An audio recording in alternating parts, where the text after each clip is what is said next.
जय हिंद सैनिकों और भूतपूर्व सैनिकों। देखिए, आज के वीडियो में हम बात करने वाले हैं पीएमआर से रिलेटेड मुद्दे को लेकर।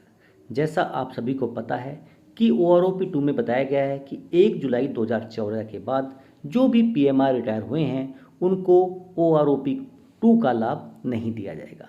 देखिए, आज इसी मुद्दे पर चर्चा होने वाली है। सभी पीएमआर को ओआरओपी का लाभ मिलना चाहिए।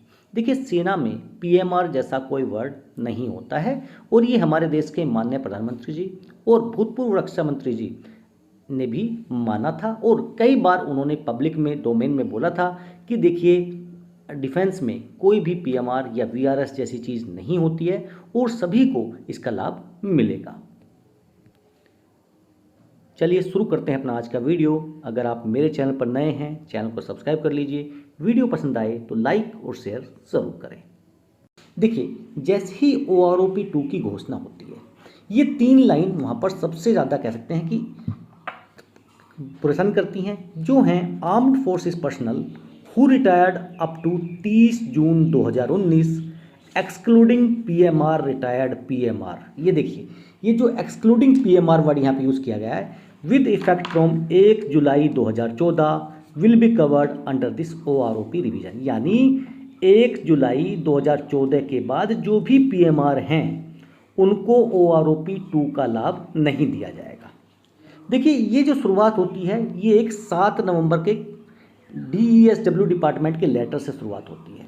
उस लेटर में अगर आप देखेंगे तो जो पॉइंट नंबर 4 है वहाँ पर एक लाइन लिखी गई थी, personnel who opt to get discharge henceforth on their own request. यानी ऑन रिक्वेस्ट पे अगर वो डिस्चार्ज जाते हैं, अपनी टर्म ऑफ जो एंगेजमेंट है उनका सर्विस का वो कंप्लीट करने के बाद भी अंडर रूल 13311B 13314 और आर्मी रूल 16B जिसकी मैं बात कर रहा हूँ, इसके इक्विवेलेंट जो भी एयरफोर्स और नेवी के रूल्स हैं उनको ओआरओपी का लाभ नहीं दिया जाएगा and it will be effective prospectively. यानी ये जो लागू कर दिया जाएगा, यानी उनको पीएमआर की कैटेगरी में माना जाएगा और उनको पीएमआर के नाम पर ओआरओपी का लाभ नहीं दिया जाएगा। ये देखिए, जो 3 वर्ड थे यहाँ पर आपने देखे होंगे, ये 2 हमने रूल्स देखे थे, 13311B एंड 13314। इसमें देखिए 2017 में एक नया वर्ड जोड़ दिया गया, 13311B वही था, 13334 आप देखेंगे ये भी यहाँ पर इसको ऐड कर दिया गया।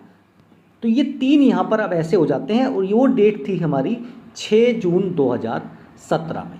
तो अभी कहानी ये हो जाती है कि 6 जून 2017 से कि 13311B 13321B 13334 और अगर हम बात करें rule 16B of army rule जो 1954 है उसके तहत अगर कोई रिटायर हुआ है तो उसको पीएमआर माना जाएगा।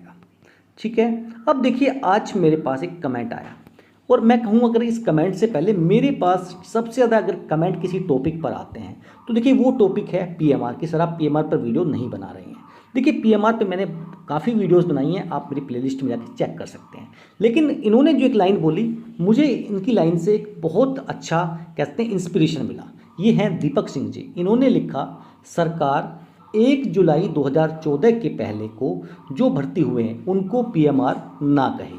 देखिए, ये लाइन ने मुझे इतना इंस्पायर किया तो मुझे लगा कि इस पर पक्का एक वीडियो बननी चाहिए। देखिए, इनका कहना है कि 1 जुलाई 2014 के बाद सरकार बोल रही है कि उनको पीएमआर मान के उनको बेनिफिट ना दिया जाए।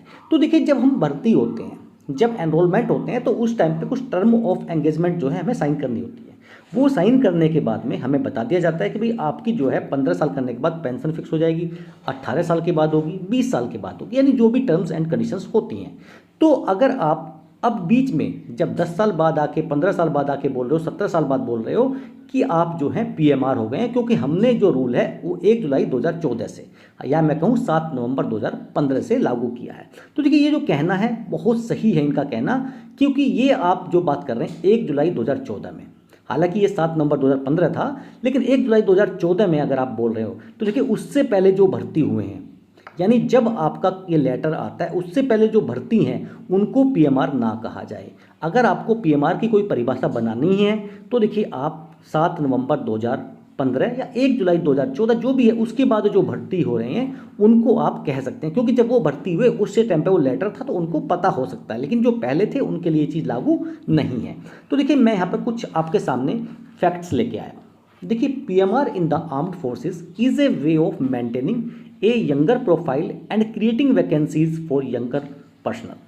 यानी अगर हम बात कहें कि अपनी जो डिफेंस फोर्स है उसको यंग रखने के लिए एक करना पड़ता है, पीएमआर वाला फॉर्मूला अपनाया इन्होंने। Currently PMR tenure for jawan and junior commission officers is 15 years and it's 20 years for officers after which they are eligible for pension. यानी 15 साल बाद और 20 साल बाद पेंशन के लिए हकदार हो जाते हैं। It was earlier clarified and assured by the prime minister. देखिए प्राइम मिनिस्टर ने अपनी रैली में साफ साफ बोला कि जितने भी ये पीएमआर वर्ड यूज़ कर रहे हैं, देखिए सबको लाभ मिलेगा, तो अब उनको अपना वादा निभाना चाहिए। देखिए मैं सबसे इम्पोर्टेंट यहाँ पर जो कड़ी मानता हूँ वो हमारे भूतपूर्व रक्षा मंत्री मनोहर पर्रिकर जी थे। देखिए उन्होंने कहा था, कंफर्म किया था that there is no VRS in defence services. Defence services में कोई भी वीआरएस नाम का पॉइंट नहीं है। So OROP will be applicable in PMR also. यानी जो भी प्री मैच्योर रिटायरीज जिनको बोला जा रहा है उन सबको ओआरओपी का लाभ मिलेगा। I want to differentiate between volunteer retirement system for the prospects and PMR in the interest of the army, Parrikar told in a TV interview.